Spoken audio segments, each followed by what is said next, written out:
നമുക്കിന്നൊരു അൽഫാം ഉണ്ടാക്കിയാലോ?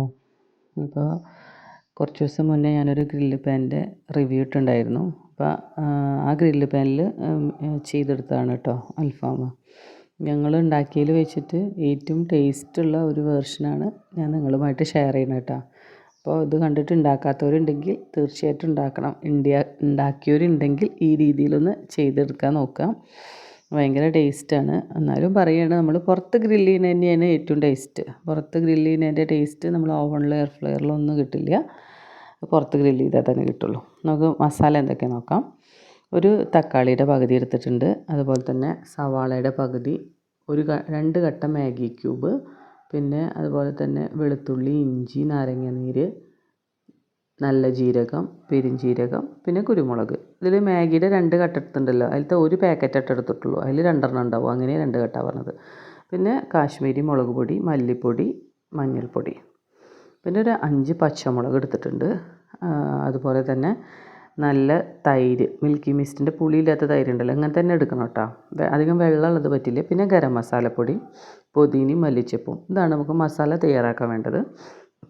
ഇതെല്ലാം കൂടിയിട്ട് മിക്സിയുടെ ജാറിലിട്ടിട്ട് നന്നായിട്ട് ആദ്യം അരച്ചെടുക്കുക. ഉപ്പിടണ്ട, മാഗി ക്യൂബിൽ ഉപ്പുണ്ടാവും. പിന്നെ ഒരു കാര്യം, എരിവ് എപ്പോഴും നിങ്ങളുടെ ചോയ്സാണ് കേട്ടോ. കാരണം എന്താ വെച്ചെങ്കിൽ ഞങ്ങൾക്ക് കുറച്ച് എരിവൊക്കെ വേണം. എരിവ് ഉപ്പും പുളിയൊക്കെ ഞങ്ങൾ അങ്ങനെ ഒക്കെ ഒപ്പത്തിന് നിൽക്കുന്ന ആൾക്കാരാണ്. അപ്പോൾ കുറവാണെങ്കിൽ അതനുസരിച്ച് നിങ്ങൾ കുറച്ചെടുത്തോളൂ. ഞാൻ ഒരു ചിക്കനിലേക്കുള്ള അളവാണ് കാണിക്കുന്നത്. ഞാൻ അരച്ച് കഴിഞ്ഞതിന് ശേഷം തൈരും ഒലീവ് ഓയിലും ഒഴിച്ചിട്ടുണ്ട്. സൺഫ്ലവർ ആയാലും മതി, വെളിച്ചെണ്ണ പറ്റില്ല എന്നുള്ളൂ. സൺഫ്ലവർ ആയാലും കുഴപ്പമില്ല. പിന്നെ തൈര് ആദ്യം തന്നെ ഇട്ടിട്ട് നന്നായി കറക്കരുത്. അടിച്ച് കഴിഞ്ഞതിന് ശേഷം ജസ്റ്റ് ഒന്ന് കറക്കാനേ പറ്റില്ല, അല്ലെങ്കിൽ ഒരുപാട് നമ്മളെ മസാലയിൽ ഒരുപാട് ലൂസാവും. അതുകൊണ്ടാണ് കേട്ടോ. അപ്പോൾ നമ്മൾ ഉപ്പ് ഇട്ടിട്ടില്ല. ഇനി ഉപ്പ് നോക്കിയിട്ട് ആവശ്യത്തിന് ഉപ്പിടുക. പിന്നെ അതുപോലെ തന്നെ നാരങ്ങയുടെ നീര് ഒഴിച്ച് വയ്ക്കുക. പിന്നെ ഓൾറെഡി ഞാൻ ചിക്കനിൽ കുറച്ച് വിനാഗിരി, ഉപ്പും അതുപോലെ തന്നെ കുറച്ച് പുതിനയുടെ ഇലയും കൂടിയിട്ട് നിറയെ വെള്ളത്തിൽ ചിക്കൻ മുക്കി വെച്ചിട്ടുണ്ടായിരുന്നു. ആ ചിക്കനാണ് ഞാൻ എടുത്ത് വാർത്ത് വെച്ചതിന് ശേഷമാണ് മസാല പുരട്ടണത്. മസാല നന്നായിട്ട് ചിക്കനിൽ പൊതിയത്തക്ക രീതിയിൽ പുരട്ടിയിട്ട് മാറ്റി വയ്ക്കുമ്പോൾ നമ്മൾ ഇന്നാണ് മസാല പറ്റിക്കുന്നത്, നാളെയാണ് ചിക്കൻ ഗ്രില്ല് ചെയ്യാൻ പറ്റുള്ളൂ.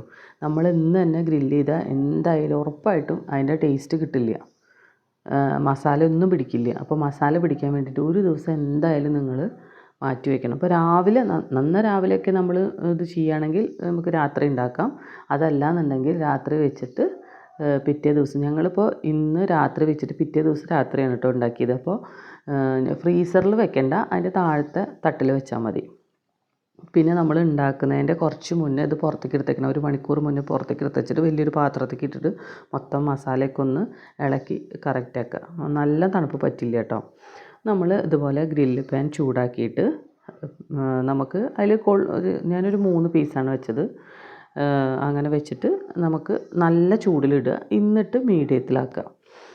എന്നിട്ട് നമുക്കിത് അടച്ചു വെച്ചിട്ട് വേവിക്കുക. അപ്പോൾ ചിക്കൻ നല്ല സോഫ്റ്റായിട്ട് കുറച്ച് സമയം എടുക്കുന്നുണ്ട്. 1 മണിക്കൂറായിട്ടുണ്ട് ഞാനിത് ഗ്രില്ല് ചെയ്തെടുക്കാൻ.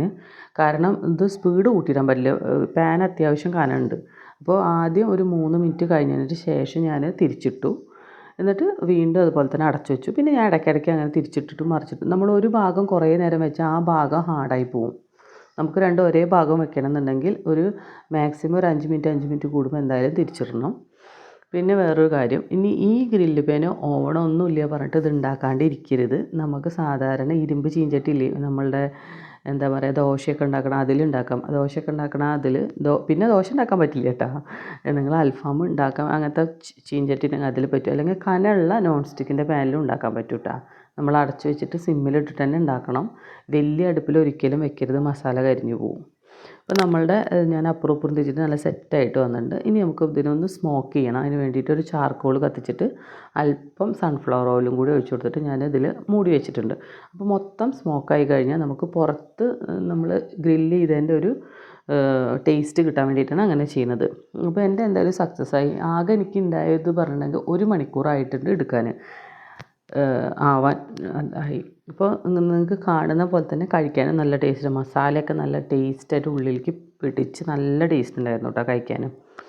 പിന്നെ ഒരു കാര്യം, ഞാനിതിൽ കാശ്മീരി മുളക് പൊടിയും മല്ലിപ്പൊടിയാണ് ഇട്ടത്. അതിൻ്റെ പകരം നിങ്ങൾക്ക് കാശ്മീരി മുളക് അങ്ങനെയുള്ളത് വറുത്തിട്ട് അതും മല്ലിയും കൂടി ഒന്ന് വറുത്തിട്ട് അരച്ചാൽ മതി. അതൊന്നും കൂടി ടേസ്റ്റ് കൂട്ടും കേട്ടോ. പിന്നെ അതുപോലെ തന്നെ ഗരം മസാലയൊക്കെ ഇടുമ്പോൾ ഒരു നുള്ള് ഇട്ടാൽ മതി. ഇത്രയും കാര്യങ്ങൾ ശ്രദ്ധിച്ചാൽ നല്ല പെർഫെക്റ്റ്. ക്ഷമ നല്ല വേണം. നമ്മൾ ഗ്രില്ല് ചെയ്യുമ്പോൾ പെട്ടെന്ന് ആവില്ല എന്തായാലും. വളരെ നമ്മൾ സ്പീഡ് കൂട്ടിയിട്ട് വെച്ചാൽ എന്തായാലും ഈ ഒരു ടേസ്റ്റ് കിട്ടില്ല കേട്ടോ. ഒന്നില്ലെങ്കിൽ മസാല കരിയും, ഉള്ളു വെന്തിട്ടുണ്ടാവില്ല. അപ്പോൾ അത് നന്നായി ശ്രദ്ധിക്കുക. അപ്പോൾ എപ്പോഴും പറയുന്ന പോലെ കാണാൻ ഭംഗിയുള്ളതുപോലെ തന്നെ കഴിക്കാനും നല്ല ടേസ്റ്റാണ്. എന്തായാലും നിങ്ങളിത് ഉണ്ടാക്കി നോക്കുക. എന്നിട്ട് എന്തായാലും ഇതിൻ്റെ ഫീഡ്ബാക്ക് എങ്കിലും ഒന്ന് അറിയിക്കണം കേട്ടോ. Okay, thank you.